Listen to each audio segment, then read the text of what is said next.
So as of now, I'm shorting this one now. So calibrating this one. This is a Google spreadsheet na meron kami sa community. And yeah, this is my first time using this one. And there's a 2 people watching me right now. Okay.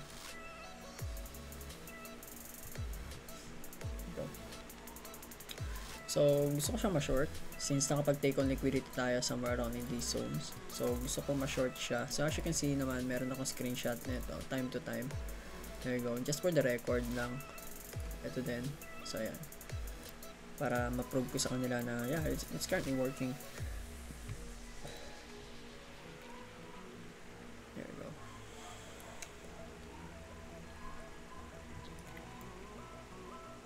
And for my MetaTrader 5, of course, yeah, let me screenshot this one.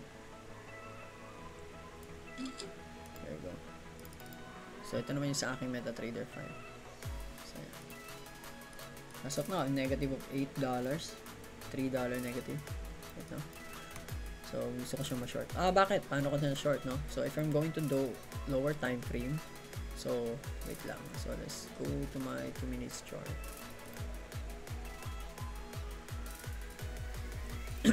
Oops, sorry. There.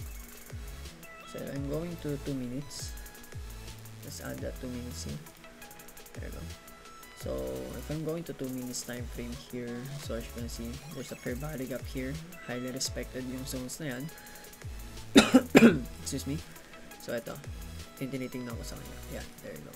So yeah, that's why I want it to be short. Okay, there you go. So as of now, I positive of $24 here. So lalagay ko lang yung time ko anong oras ako nag-position. So I did place a position around, anong oras ba to? So around 3 o'clock. So around 3 o'clock. So 3:02, 3:01. So open around 3:01 p.m. So there you go. I'm positive of $40 here right now. $36 running profit. $35 running profit here. There you go. So I'm expecting this one to be forced downside talaga. Okay. So on a 2 minutes chart, on one ayat, correct. So yeah, there you go. $44 running profit here. There you go. Sweet spot. That's my sweet spot. So okay, Nasdaq naman po. There you go. As you can see, take on liquidity here. So I might take a short here then. Maya lamang. Pero yeah, I want these levels to be swept. So gusto ko siya ma-swept. So gusto ko umiyak yung market natin dyan. Okay. So session, okay. So session, this will be a London session. My position will be short. Bias is short. Trade entry ko will be the silver bullet. There you go. $60, $65 running profit. $60 running. 55. So yeah. So from 44.95. So yeah, matami pa, mahaba pa to. So gusto ko lang makapag-take profit dito. Yeah, on these zones. So gusto ko ma-sweep to. So ibig sabihin guys, I don't want to see the price going back into these zones. So gusto ko maging highly effective tong zones na to. Actually ito pa lang. Gusto ko maging effective to. I want to see the price running to this sell side liquidity without even break even.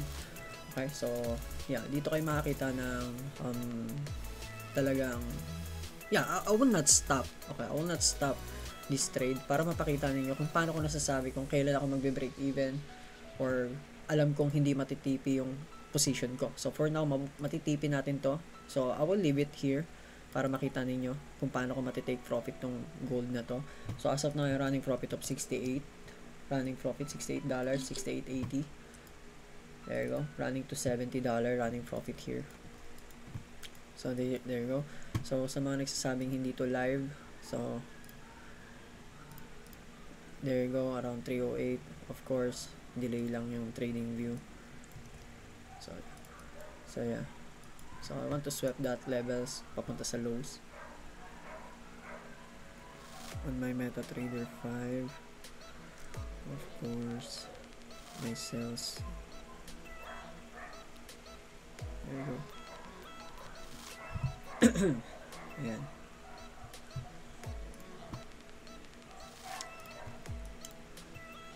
There you go. So, it's time for me to screenshot this one.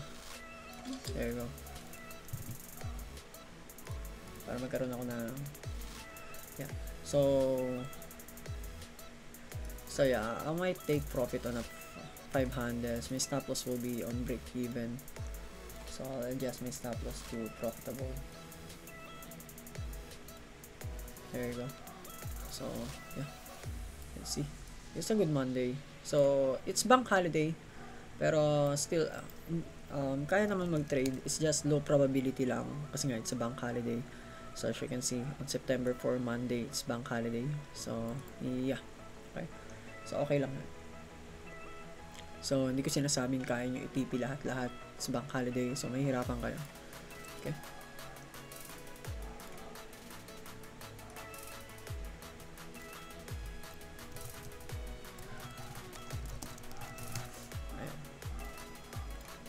So $48 running profit here. So I put my stop loss here onto these zones.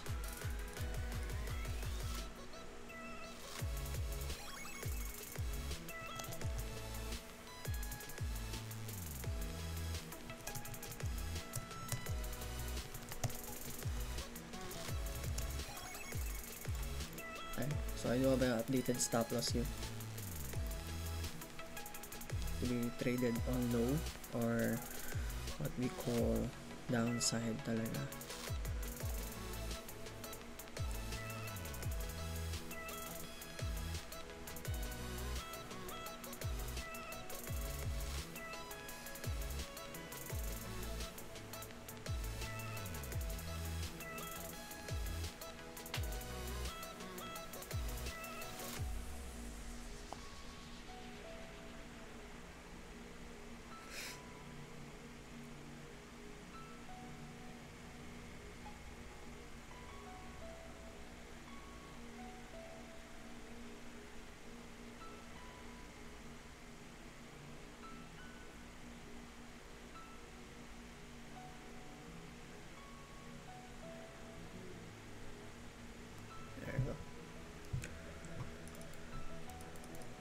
I'm running for a profit of 42.40 right now.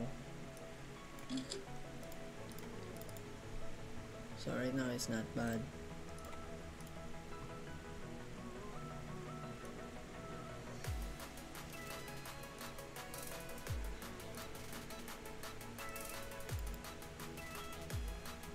So profitable stop loss. Screenshot.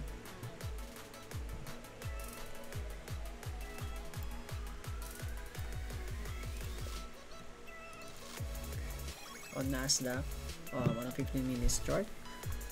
Yeah, I think it's going to, yeah, it won't be harder for me to trade this one, pero you know, pwede pa naman ako magtingin dito. So since it's 3 PM right now, ito yung 4 PM ko, so I still have a little bit of time for this one to trade into. I know it will reverse at some point around 3:30, no?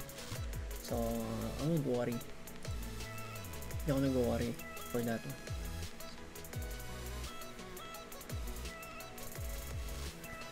So I'll be back. I'm just going to CR.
Okay.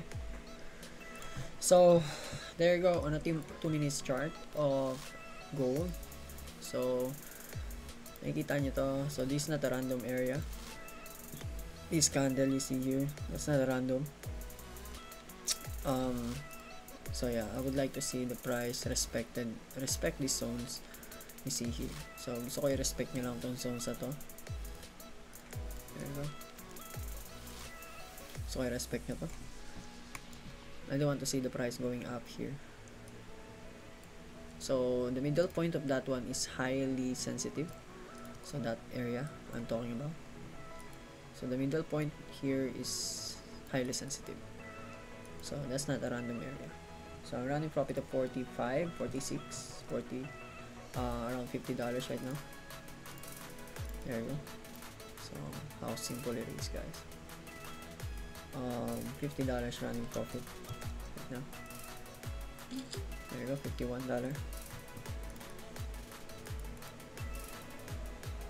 Nawala yung ano natin, sorry. So take a short here, break even. Take profit. There you go. So I would like to see some volume imbalance right into these zones. Not here, but here. Okay, so you need to monitor that zone. There you go. $70 running profit. 66, 68, $72 running profit, and there you go. Yeah.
There you go. Currently having a stop up here. And I just missed stop loss here just to bag the wins.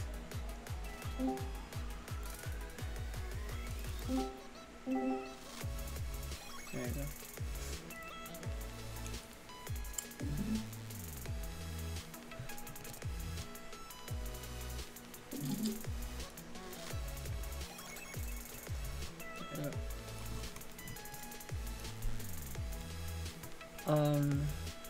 Yeah, updated naman yung Google Sheet natin. So, ayan. Itong dalawa kanina pa to dito nakatingin. Naka-idle lang si Anonymous Raccoon. I don't know who's that one. So, position ako around 301 on gold ngayong Monday. So, yeah. So, gusto ko makita ng volume imbalance sa baba nito. Not here, but here.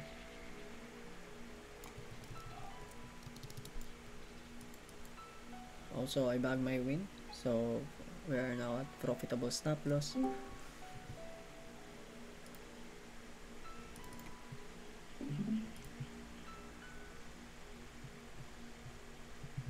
Go check natin.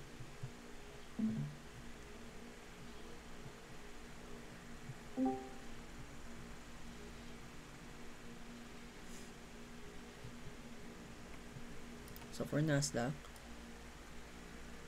tumataas pa rin si Nasdaq. Still, mahirapan ako i-trade to since it's bank holiday then low probability. So same exact thing with gold actually. But anyways, hindi ibig sabihin nun wala na akong kailangan i-trade or wala na akong kayang i-trade. So still, you're performing what you've learned, pero nag-a-add lang kayo ng conditions sa market. So there you go. So I'm happy to place that one here on these lows. On to that lows you see here. Okay, so I'm bagging $40 here. So, maglalak muna ako ng $40 for 3 handles. At okay. Yeah. Okay, so let's screenshot this one. Actually, screenshot ko talaga like first hand pa lang. Ito, yung kanina. Nag-down ako ng 2 minutes chart para makita ko anong meron dito. And nakita ko that's a fair value gap. So, kung makikita nyo sa 2 minutes ko, it's a fair value gap here na respected yung 50%. So, I did immediately short right around here the moment na lumabas siya dyan.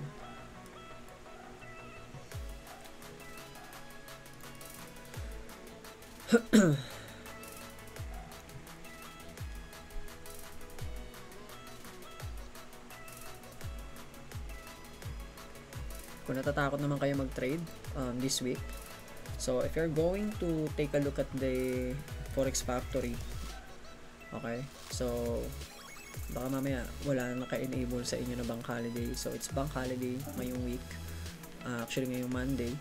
So Sir Kim, what is the best time for us to trade? So Wednesday po. Okay, Wednesday. Okay, there you go. I'm running profit of $80, 82, 83. So let's see kung mababag natin tong magkano ba ito pag tumama. So that's around 176.82.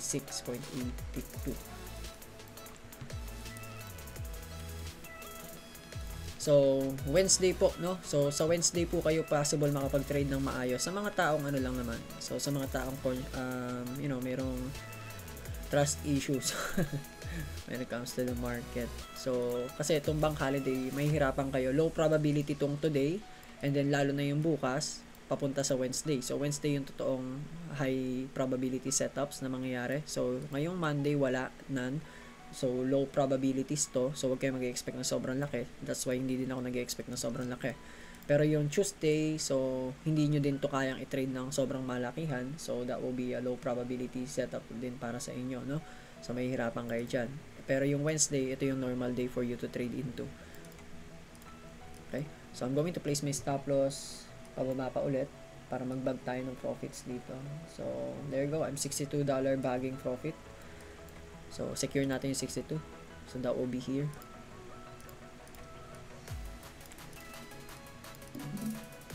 Since may volume imbalance kasi. Pero guys, gusto ko makakita talaga ng volume imbalance dito. Somewhere around dito sa baba na to. I don't want to see it volume imbalance dito. Alanganin to. So, that's why. Actually, this is recorded naman. Yeah. Ayan. So, makikita nyo 17 minutes na ako na. Oh my God, there you go. $96 running profit. 97, 92, 93, 60, 97, 100. There you go. For, oh my God. So, ayan. There you go. So, 92. So, I'm going to draw down ulit my stop loss right around here. So, I'm bagging here of $84. So, $84 secured. So, isi-secure ko lang. Mamaya ay magkandaleche-leche pa ang market. So, perfect position. Take a look at my position. That's perfect.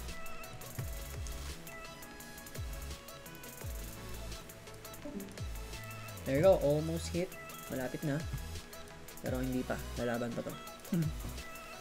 So, ayan. Lahat ba nandito? Naririnig ba ako? Baka nakamute ako, ha? Ayan. Okay. So, good afternoon sa inyo lahat.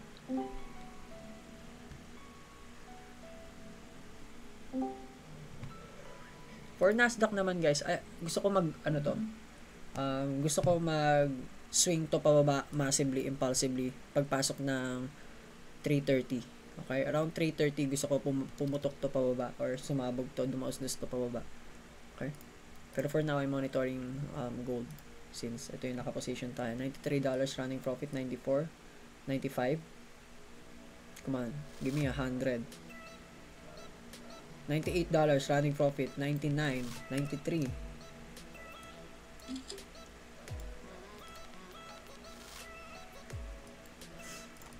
Okay. So let's adjust that one onto that lows.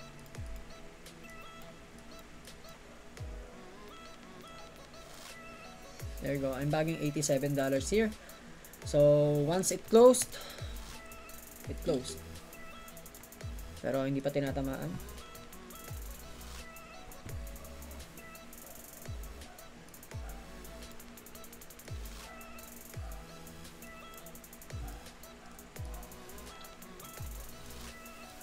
let's see, $88.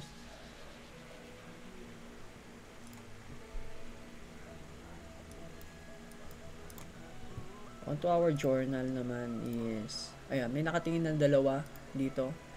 So, this is my first time using this one. So, yan. And there you go, guys. Type ko kayo na chat. I'm done. Close position. Tapos na ako. There you go. Congrats. There you go. Done. See? That's it. Simple as that. There you go.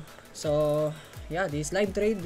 Okay? Live trade. So, I'm going to stop this recording for me to edit it later.